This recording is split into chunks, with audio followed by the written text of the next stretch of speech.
কতদিন মাকে আল্লাহ পেট ভরা খানা খাইতে দেই নাই, কত রাত্র মাকে ঘুমাইতে দেই নাই। মার যখন প্রসব ব্যথা উঠছে, মা একবার দাঁড়া একবার বসে, কোনোভাবেই মার শান্তি লাগে না। আয় আল্লাহ, গরু কুরবানি করলে যেমন রক্ত,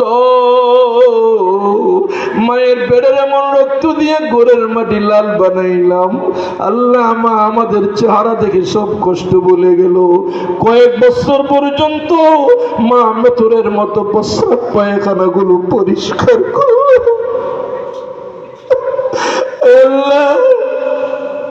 যেখানেই থাকতাম আমি কোন সমস্যায় পড়ে গেলে মার কলিজা আগুন ধরে যাইত। ওই জনম দুঃখিনী মা কান্না জানি জলের আগুনে ধরা পড়ে গেছে। আল্লাহ, আমাদের প্রত্যেকের মা বাবা, দাদা দাদি, নানা নানি, শ্বশুর শাশুড়ি, আপনজন যারা এই কবর বাসিন্দা হয়ে গেছে, আল্লাহ প্রত্যেকের জিন্দেগীর গুনাহগুলো মাফ করে তাদের কবরকে তুমি জান্নাতের বাগান বানায়া দাও রব্বুল আলামিন।